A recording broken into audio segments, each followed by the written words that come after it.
अच्छा, सगळ्यात चर्चेत राहिलं ते तुमचं लग्न. तर कोकणातच लग्न करायचं आणि भगवती देवीच्या मंदिरातच लग्न करायचं, लक्ष्मीनारायणाच्या मंदिरामध्येच जाऊन लग्न करायचं. तर ते कधी ठरलं आणि कसं ठरलं?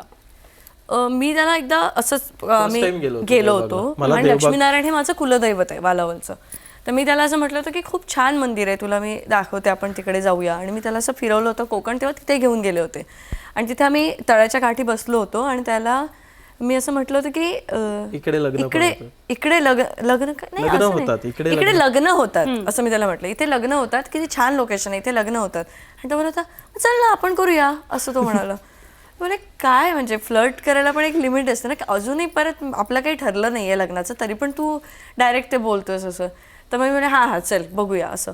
सो आम्ही तिथे फिरलो वगैरे. आणि त्यानंतर जेव्हा ह्या गोष्टी पुढे पुढे होत गेल्या, त्यानंतर मग हॉल बघायचं किंवा काय, मी म्हटलं नाही मला तिथेच लग्न करायचं आहे. मग की आपण तिथे बोललो होतो आणि ते कुलदैवत पण आहे आमचं, तर एक मलाही हे राहील की तिथेच मी केलं आहे, कुलदैवतेच्या ठिकाणीच लग्न केलं. आणि एक अशी जागा की जिथे आपण सतत जात राहू, तेव्हा आपल्याला आपल्या ह्या लग्नाच्या आठवणी कायम दिसतील. म्हणजे आता आम्ही गेलो मंदिरात तरी आम्हाला आठवेल की अरे इथे हळद झाली होती, इथे लग्न झालं होतं, आपण काय एन्जॉय केलं. सो ते कायम जिवंत राहील ते सगळं.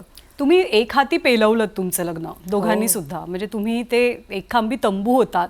सो इज इट डे, तुम्ही काय ॲडवाईस कराल ज्या कपल्सला लग्न करायचं आहे तर त्यांनी सगळीच जबाबदारी घ्यावी का जशी तुम्ही घेतलेली?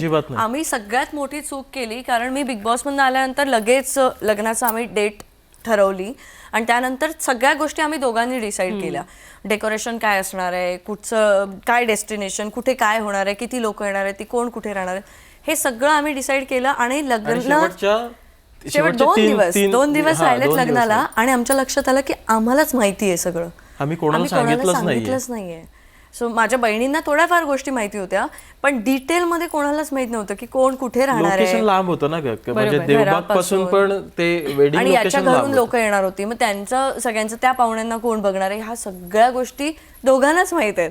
सो मी सगळ्यांना ॲडवाईस करेन की तुम्ही जर ठरवत असाल तर ॲटलिस्ट तुमच्यासोबत तुमचे फ्रेंड्स किंवा फॅमिलीतलं असं कोणतरी असू द्या ज्याला तुम्ही काय काय ठरवलं हे सगळं माहीत असेल. कारण आम्ही 2 दिवस, त्याच्यामुळे लग्नाच्या 1 दिवस आधी मीच फिरत होते सगळीकडे की हे बघ हे इथे आहे, हे तिथे आहे. आणि हळद पण लागत होती, लग्नाच्या वेळेस पण आम्ही रोज सकाळी कुठे काय करायचंय, कुठे करायचंय, आम्ही ऍक्टिव्हच होतो. सकाळी 5:30ला उठायचो, झोप नाही काही नाही, कारण सगळं आम्हाला माहित असल्यामुळे तो प्रॉब्लेम झाला होता. लग्नाचा कुठला भाग तुम्ही सगळ्यात जास्त एन्जॉय केलात? मग सगळं प्रत्येक गोष्ट आम्ही अशी वेगवेगळी ठेवली होती. कारण मेहंदी मी ठेवली होती माझ्या घराच्याच आजूबाजूला, जेणेकरून त्या म्हणजे असं नारळाच्या झाडांच्या मध्ये वगैरे वाळूतच डेकोरेशन करा म्हटलं होतं मी त्यांना, घराच्या जवळ राहू देत म्हणून. कारण पहिलाच इव्हेंट होता, आई इमोशनल झाली तर मला ती समोर पाहिजे, त्याच्यामुळे तिथे असलेलं चांगलं. दुसरं आम्ही केलं ते तिथेच बाजूला एक हॉटेल आहे, त्या हॉटेलच्या ठिकाणी आम्ही कॉकटेल पार्टी वगैरे असं ठेवलं होतं सगळ्यांसाठी.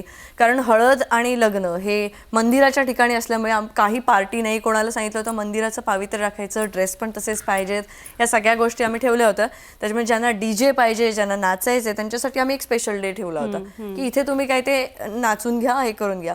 त्यानंतर हळद आम्ही ठेवली होती, ती मंदिराच्या आवारात होती, त्यामुळे तिथे आम्ही फुगड्यांचे कार्यक्रम किंवा असे सगळ्या गोष्टी ठेवल्या होत्या.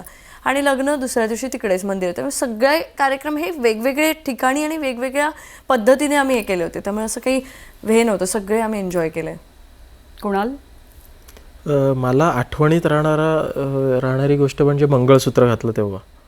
मला ते खूप असं अजूनही डोळ्यासमोर असं येतं मला, कारण माझं स्वप्न होतं, आमचं दोघांचंही स्वप्न होतं की पहिले आम्ही कोर्ट मॅरेज करणार होतो. आम्ही कोर्ट मॅरेज करणार होतो, हे नव्हतं करायचं, पण माझं स्वप्न होतं. मी त्याला बोलले होते की मला असं वाटायचं लहानपणापासून सगळ्या विधी व्हाव्यात आणि सगळं ते असं भारी असं एक लग्न असावं.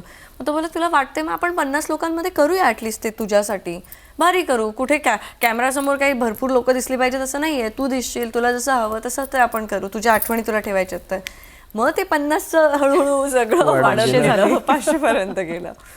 तू तो सीन सांगत होता, ती मोमेंट तू सांगत होता. म्हणजे ते आम्ही डेकोरेशन पण ठरवलं होतं, पण त्याच्यापेक्षा सगळं वरचढच झालं. म्हणजे डेकोरेटर्सनी पण त्याच्यापेक्षा खूप भारी काम केलं.